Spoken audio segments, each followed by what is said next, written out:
everybody. Good afternoon. Welcome to the Digital Weather Desk, powered by Century Next Bank. I'm Jared Floyd, and I just dropped my ink pen. I don't really need it for anything, but I'll probably step on it on the way out of the office here in a little bit. But either way, thanks so much for taking time out of your day as we take a look at the forecast going into this evening. Did have some rainfall. Most of that we're kind of on the tail end of. The more organized storms really stayed off to our south as we worked through the day. And obviously, you know me. Cubs are in the middle of the bottom of the third as of 5:03. Go Cubs. 2-0. I've got them I've got them on, just over in the distance. And let's take a look at the forecast. Visible satellite, as we start to lose daylight on this Thursday, shows basically a lot of very shallow little bubble-up thunderstorms caught in this very shallow, low-level easterly flow, and most of that drifting off to the west. Had a viewer ask earlier today, what's with the storms moving east to west? Well, most of these storms are pretty shallow, and they're just being steered by the low-level winds, which are currently out of the east, and they're fairly strong out of the east. And in the upper levels, there's not really any strong upper-level winds that are sweeping through to help steer storms in any one direction. So these are shallow. They don't hang around for very long, so they just kind of drift along in those surface winds or in the low-level winds. And again, all of that out of the east. Radar products, as always, made possible by Browns Roofing, brownsroofingla.com. And what we've seen today has been very isolated and has wandered off to the west and started to fizzle rather rapidly. The last of the shower activity. Hey, base hit, Kyle Tucker. Cool.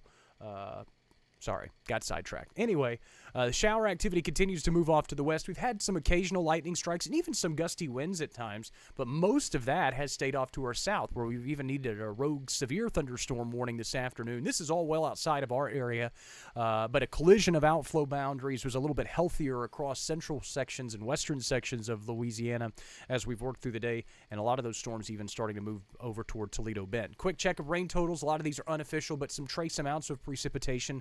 Elsewhere, also still seeing some decent rain totals. Quick check of some of the rain totals from the Louisiana Mesonet, powered by the University of Louisiana Monroe. Almost a quarter of an inch of rain in Jonesville. About 3/10 of an inch of rain in Gina, and 0.17 of an inch of rain in Natchez, Louisiana, not Natchez, Mississippi. So again, kind of recapping how storms treated the rain totals today. Quick check of the drought monitor, just in case you missed it earlier. It was released this morning. We get one a week. Still seeing the moderate drought conditions across portions of the southeastern sections of Arkansas and western Mississippi. And a look at current temperatures. Some rain-cooled spots out there, 81 in El Dorado, 85 in Monroe, but still some 90s, especially where we missed out on the rain today.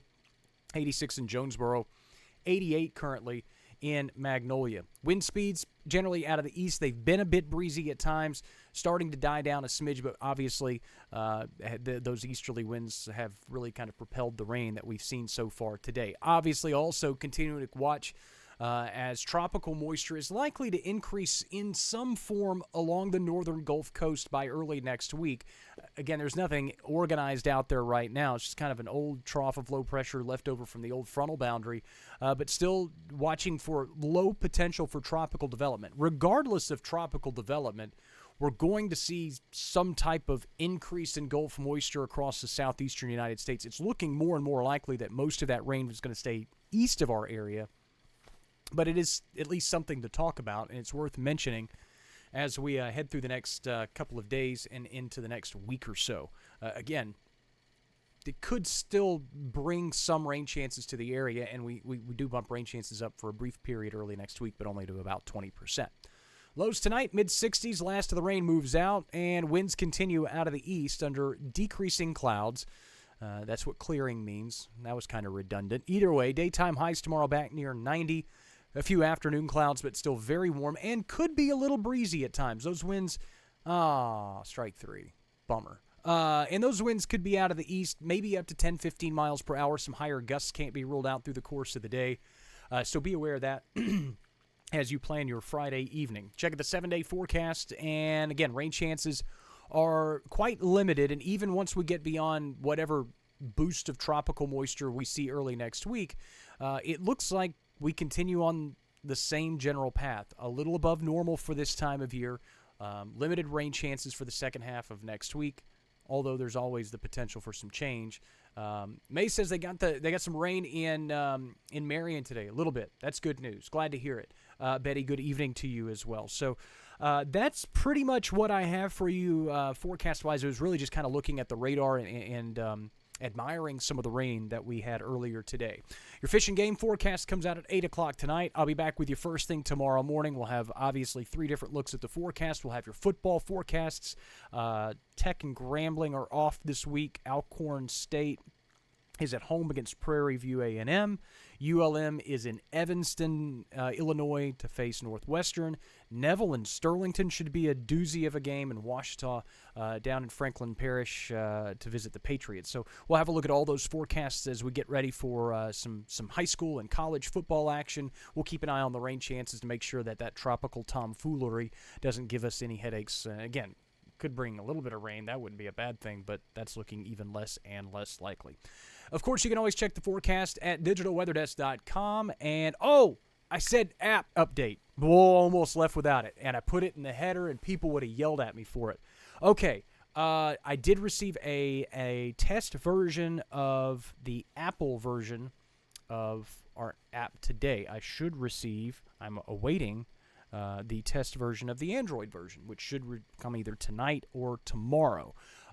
So we'll test those out over the weekend, make sure that everything looks good, maybe make some tweaks to some artwork. I've already seen some things that we may want to tweak, but that won't delay it any longer. Those are small tweaks that can be fixed on the fly relatively quickly. And then we'll be able to submit both apps to submission to both of the respective app stores. So hopefully the next, I would think, middle part of the month, hopefully. And I was saying pretty much this entire time, sometime in October. Fingers crossed, hopefully sometime in October. So that's still something that we're thinking is very, very reachable at this point. Again, just trying to be as transparent as possible. So I got that test version in today. Wanted to look at it. Looks great so far, but we'll continue to kind of test drive it over the weekend, make sure that nothing hiccups, and I'll let you know when I know more. So that's the app update. Thanks so much for stopping by the Digital Weather Desk, powered by Century Next Bank. I'll see you first thing tomorrow. Back to watching the Cubs. Top of fourth, 2-0. Should be a great finish to this game. Go Cubs.